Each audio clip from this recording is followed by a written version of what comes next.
สวัสดีค่ะคณะกรรมการและเพื่อนๆทุกคนหนูชื่อนางสาวสุรดาหนองแก้วค่ะและหนูชื่อเด็กหญิงนันทรินปัญญาแปลงค่ะพวกเราเป็นตัวแทนมาจากโรงเรียนโกวิทธรรมรงค์เชียงใหม่ค่ะทุกท่านเคยสงสัยไหมคะว่าเสียงโขลกๆในห้องครัวเวลาผู้ใหญ่ตำน้ำพริกหรือโขลกพริกแห้งจริงๆแล้วมีวิทยาศาสตร์ซ่อนอยู่มากกว่าที่คุณคิด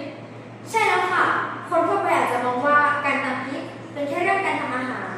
แต่ในทางฟิสิกส์การทำงานร่วมกันของครกและสากคือตัวอย่างของการส่งผ่านแรงและการเปลี่ยนรูปพลังงานกลที่น่าสนใจมากๆค่ะพวกเราเลยจะทำโครงงานสิ่งประดิษฐ์และนวัตกรรมเรื่องวิทยาศาสตร์หลักเสียงครบการศึกษากลศาสตร์และประสิทธิภาพการแปรรูปวัสดุเมื่อชุดโครงและสากขึ้นมาค่ะวัตถุประสงค์ของโครงงานนี้นะคะเพื่อศึกษาหาโมเดลในการตำความสูงในการยกสากและจำนวนครั้งที่มีประสิทธิภาพสูงสุดต่อความละเอียดของพริกแห้งพร้อมทั้งอธิบายผ่านหลักกลศาสตร์ค่ะซึ่งพวกเราต้องสมมติฐานไว้ว่าการตำพริกด้วยสายแนวเอียงมุม 50 องศาจะทำให้พริกละเอียดได้ดีมากกว่าการตำในแนวตั้งฉาก 90 องศาค่ะก่อนจะไปดูผลการทดลองมารู้จักฟิสิกส์หลังเสียงครกกันก่อนค่ะในทางฟิสิกส์ครกและสากจัดเป็นเครื่องกลประเภทพันแบบ3ค่ะซึ่งมีค่าการได้เปรียบชนกลเพียง 0.31 เท่านั้นค่ะ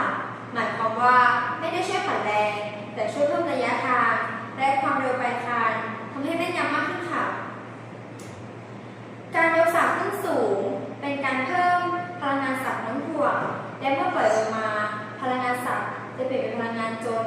ก่อให้เกิดแรงกระแทกเฉียบพลันค่ะ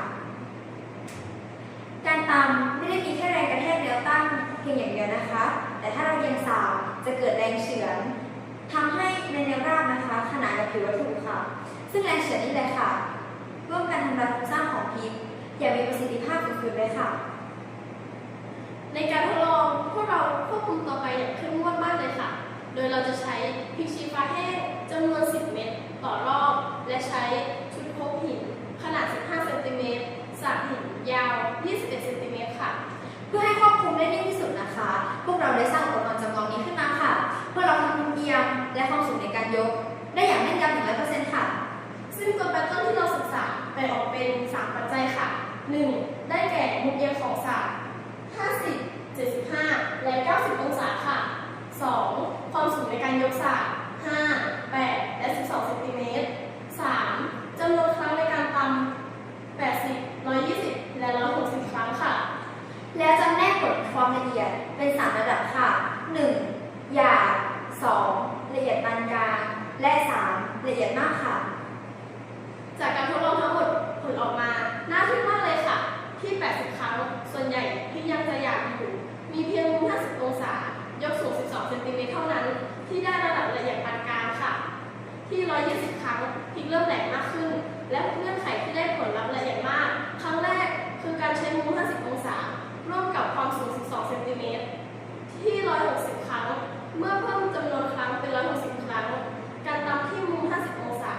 ยกสูง 8 และ 12 เซนติเมตรรวมถึงมุม 75 องศายกสูง 12 เซนติเมตรสามารถทำให้พริกละเอียดมากได้เช่นกันค่ะ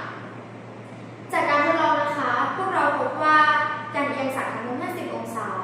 ยกสูง 12 เซนติเมตรและตำตั้งแต่ 120 ครั้งขึ้นไปจะทำให้เราได้ผลลัพธ์ที่ละเอียดดีที่สุดค่ะเนื่องจากมุม 50 องศาเป็นมุมทะแยงซึ่งรับกับความโค้งของก้นครกได้พอดีค่ะจึงทำให้เกิดแรงอัดและแรงเฉือนร่วมกันทำลายโครงสร้างของพริกอย่างมีประสิทธิภาพสูงสุดค่ะซึ่งประโยชน์ที่เราได้รับนะคะนอกจากจะได้ถอดรหัสวิทยาศาสตร์เบื้องหลังภูมิปัญญาไทยแล้วเรายังสามารถนำองค์ความรู้นี้ไปปรับใช้ในชีวิตประจำวันเพื่อประหยัดเวลาและลดการสูญเสียพลังงานกล้ามเนื้อในการประกอบอาหารได้อีกด้วยค่ะส่วนข้อแนะนำในอนาคตนะคะหากมีการพัฒนาต่อยอดควรติดตั้งเครื่องวัดแรงและใช้การวัดขนาดของอนุภาคพริกด้วยการร่อนผ่านตะแกรงมาตรฐานเพื่อเพิ่มความแม่นยำเชิงปริมาณค่ะพวกเราขอขอบคุณคุณครูธนวัฒน์จิตอารีและคุณครูพิรมใจโรจน์ครูที่ปรึกษารวมถึงท่านผู้อำนวยการและคณะครูโรงเรียนโกวิทธรรมรงค์เชียงใหม่ทุกท่าน ค่ะ สุดท้ายนี้พวกเราขอจบการนำเสนอ โครงงานวิทยาศาสตร์หลังเสียง